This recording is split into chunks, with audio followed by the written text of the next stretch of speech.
Hello বন্ধুরা, আর্থিক অ্যালফাবেটের নতুন ধামাকেদার এক পর্বে আপনাদের সবাইকে স্বাগত। আমি সুবীর। গত ভিডিওতে আমরা তো জানলাম যে সঞ্চয় কেন আপনার জন্য সুপার ইম্পর্ট্যান্ট। অনেক হয়তো সঞ্চয় শুরুও করে দিয়েছেন, কিন্তু এখানে আসল প্রশ্নটা হলো আপনার জমানো টাকা আপনি রাখবেন কোথায়। কোথায় রাখলে টাকা শুধু সেফই থাকবে না, কিছু রিটার্নও দেবে আপনাকে। আপনার টাকা কি শুধু ব্যাংকে সেভিংস অ্যাকাউন্টে পড়ে থাকবে, নাকি আরো স্মার্ট কোনো অপশন আছে? আজ আমরা এই কনফিউশনটাই দূর করব। চলুন জেনে নিই। প্রথমেই আসে আমাদের সবার চেনা ব্যাংক সেভিংস অ্যাকাউন্ট। এটি সুপার সেফ। আপনার টাকা একদম সুরক্ষিত, সরকারি গ্যারান্টি আছে, যদিও একটা নির্দিষ্ট লিমিট পর্যন্ত, কিন্তু সিকিউরিটি আছে। এছাড়া এটি সুপার ইজি অ্যাক্সেস প্রোভাইড করে। যখন খুশি টাকা ঢোকাও, যখন খুশি টাকা তোলো। এটিএম, অনলাইন পেমেন্ট সব কিছু হাতের মুঠোয় পাওয়া যায়। ডেলি ইউজ অর্থাৎ স্যালারি ঢোকা, বিল মেটানোর জন্য এটি আদর্শ। এর মাইনাস পয়েন্ট যদি বলতে হয়, তাহলে এর একটাই মাইনাস পয়েন্ট, এবং মেন যেটা মাইনাস পয়েন্ট সেটা হলো লো ইন্টারেস্ট। সুদ অর্থাৎ ইন্টারেস্ট আপনি এত কম পান যে ইনফ্লেশন আপনার টাকার ভ্যালু কমিয়ে দেয়। টাকা বাড়ে না, শুধু পড়ে থাকে। তাহলে এটি কখন ইউজ করবেন? আপনার মনে এই প্রশ্ন আসতেই পারে। সেক্ষেত্রে আপনাকে বলতে পারি, আপনার পকেটের খরচ অর্থাৎ আপনার ডেলি এক্সপেন্স যেগুলো রয়েছে সেগুলোর জন্য। এছাড়া হঠাৎ দরকারি টাকা, যেটাকে আমরা এমার্জেন্সি ফান্ড বলে আগেই দেখেছি আগের ভিডিওতে, সেটার কিছুটা অংশ আপনি এখানে রাখতে পারেন। অর্থাৎ ব্যাংক সেভিংস অ্যাকাউন্টে আপনার এমার্জেন্সির একটা পার্ট আপনি অবশ্যই রাখবেন, কারণ ইমিডিয়েট অ্যাক্সেসের জন্য, লিকুইডিটির জন্য আপনার এটা রাখা প্রয়োজন। এছাড়া আপনি অল্প সময়ের জন্য কোনো টাকার যদি আপনার প্রয়োজন হয়, হয়তো দেখা গেল এরকম হলো যে আপনার 1 সপ্তাহ, 2 সপ্তাহ বা 3 সপ্তাহের মধ্যে বা 1 মাসের মধ্যে কোনো টাকা লাগবে। আপনি কোনো একটা টাকা পেয়েছেন, ব্যাংকের বোনাস হতে, আপনার অফিসের বোনাস হতে পারে বা অন্য কিছু, সেটা আপনি এখানে রাখতে পারেন। সঞ্চয়ের আরেকটি ফাটাফাটি অপশন হলো ফিক্সড ডিপোজিট। এর প্লাস পয়েন্ট হলো বেশি ইন্টারেস্ট, সেভিংস অ্যাকাউন্টের থেকে অনেক বেশি সুদ দেয়, এবং ফিক্সড রিটার্ন অর্থাৎ টেনশন ফ্রি রিটার্ন আপনি বলতে পারেন। সেকেন্ড, এর বেনিফিটস হলো এটি ভীষণ সেফ। ব্যাংক আর পোস্ট অফিসের এফডি একদম সুরক্ষিত, আপনি নিশ্চিন্তে টাকা রাখতে পারেন। নিশ্চিত টাকা, এর আরেকটা বড় বেনিফিট বা আরেকটা বড় সুবিধা এটাই যে মেয়াদ শেষে আপনি কত টাকা পাবেন সেটা আগে থেকে জেনে আপনি টাকা রাখতে পারেন। এক্ষেত্রে আপনার সুবিধা এটাই হলো যে আপনি জানতে পারলেন আপনার কত টাকা আপনি পাবেন, অর্থাৎ এখানে ফ্ল্যাকচুয়েশন কম হয় টাকার। এর মাইনাস পয়েন্ট যদি বলতে হয়, তো সেক্ষেত্রে বলতে হয় এর লক ইন পিরিয়ড। একটা নির্দিষ্ট টাইম পিরিয়ডের জন্য টাকা আপনাকে রাখতে হয় এখানে, যেমন 1 বছর, 3 বছর, 5 বছর। তার আগে তুললে আপনাকে একটা মিনিমাম একটা ফাইন দিতে হয়, বা বলতে পারেন আপনার সেক্ষেত্রে রিটার্ন কিছুটা কমে যায়। লিমিটেড অ্যাক্সেস, এর লিকুইডিটি সেভিংস অ্যাকাউন্টের থেকে অনেকটাই কম। অর্থাৎ সেভিংস অ্যাকাউন্টের মতো আপনি যখন খুশি টাকা এখানে আপনি তুলতে পারেন না। তাহলে এটি কখন ইউজ করবেন? যখন আপনার কোনো একটা টার্গেট থাকে, যেমন ধরুন আপনি 3 বছর পরে ল্যাপটপ নেওয়া, 5 বছর পর বাইক নেওয়া, বা হতে পারে আপনার কোনো অ্যামাউন্ট আপনি পেয়েছেন, সেটাকে আপনি চাইছেন 5 বছর পরে সেটাকে ইউজ করতে। তো সেক্ষেত্রে সেফ চাইছেন টাকাটাকে রাখতে।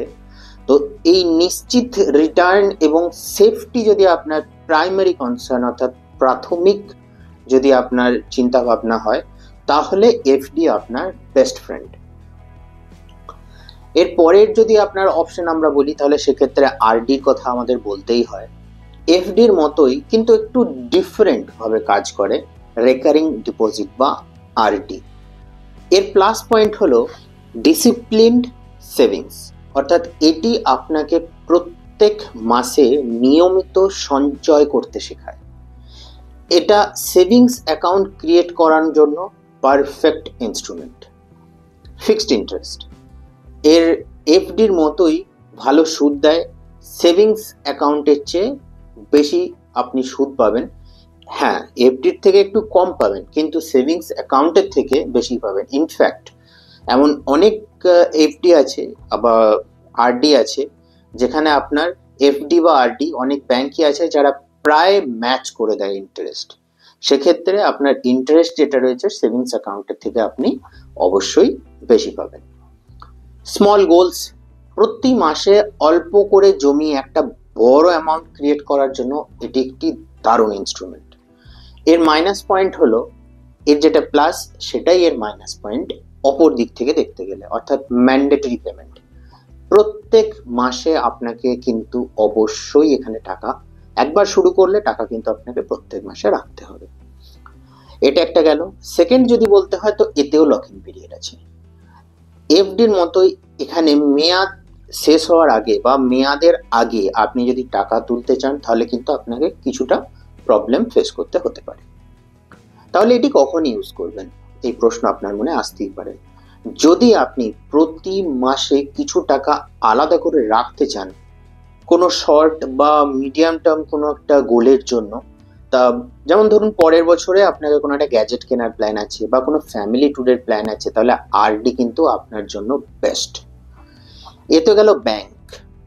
ব্যাংক ছাড়াও আমাদের দেশে পোস্ট অফিসের কিছু সেভিংস স্কিম আছে যা দারুণ সেফ এবং ভীষণ পপুলার, সেগুলো আমরা এবার আলোচনা করব। প্রথম যদি বলতে হয় তাহলে সেক্ষেত্রে আমাদের পোস্ট অফিস সেভিংস অ্যাকাউন্টের কথা অবশ্যই বলতে হয়। ব্যাংকের সেভিংস অ্যাকাউন্টের মতোই এটা পোস্ট অফিসের সেভিংস অ্যাকাউন্ট, কিন্তু এমন অনেক সময়ই দেখা যায় যে এর ইন্টারেস্ট রেট, যেগুলো আমাদের সরকারি ব্যাংক বা আপনার প্রাইভেটাইজ যেগুলো বড় ব্যাংক তাদের ইন্টারেস্টের থেকে কিন্তু আপনি এক্ষেত্রে ইন্টারেস্ট বেশি পান। এছাড়া আপনার এনএসসি আমরা ভুললে হবে না। এনএসসি অর্থাৎ ন্যাশনাল সেভিংস সার্টিফিকেট, এফডির মতোই নির্দিষ্ট মেয়াদে নিশ্চিত রিটার্ন আপনি পান। এতে ট্যাক্স বেনিফিটও আপনি পাবেন, অর্থাৎ এটি সম্পূর্ণ ট্যাক্স ফ্রি। এই বিষয়ে বিস্তারিত ভিডিও খুব শিগগিরই আসছে আমাদের চ্যানেলে, তো অবশ্যই আমাদের সঙ্গে জুড়ে থাকুন এই বিষয়ে। এর পরের অপশন একটি ভীষণ জনপ্রিয় আমাদের গ্রামাঞ্চলের ক্ষেত্রে বা মফস্বল এলাকায়, যেটিকে আমরা কিষাণ বিকাশ পত্র বলে জানি। আপনার টাকা নির্দিষ্ট সময়ে ডাবল করে দেয় এই স্কিম। এগুলো সবই সরকারি হওয়ায় একদম সুরক্ষিত এবং ভালো রিটার্নও পাওয়া যায়, তাই এগুলো আপনি নিশ্চিন্তে টাকা ইনভেস্ট করতে পারেন। তাহলে আপনার টাকা কোথায় রাখবেন, ডিসিশন নেওয়ার আগে এই দুটো জিনিস আপনি অবশ্যই ভেবে নেবেন একবার। প্রথম, আপনার গোলটা কি, অর্থাৎ কতদিনের জন্য আপনি টাকাটা রাখছেন, বা নিজেকে এই প্রশ্নটা করতে পারেন আপনি কেন জমাচ্ছেন।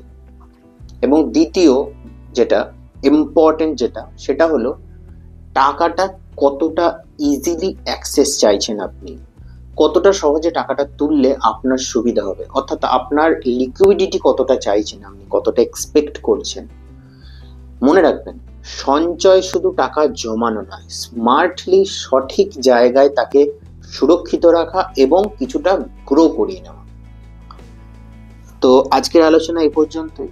আজকের আলোচনা থেকে যদি আপনি একটু উপকৃত হন তাহলে ভিডিওটি লাইক করুন, বন্ধুদের সঙ্গে অবশ্যই শেয়ার করুন, আর আর্থিক অ্যালফাবেট চ্যানেলটি সাবস্ক্রাইব করে আমাদের সাথে যোগ দিন।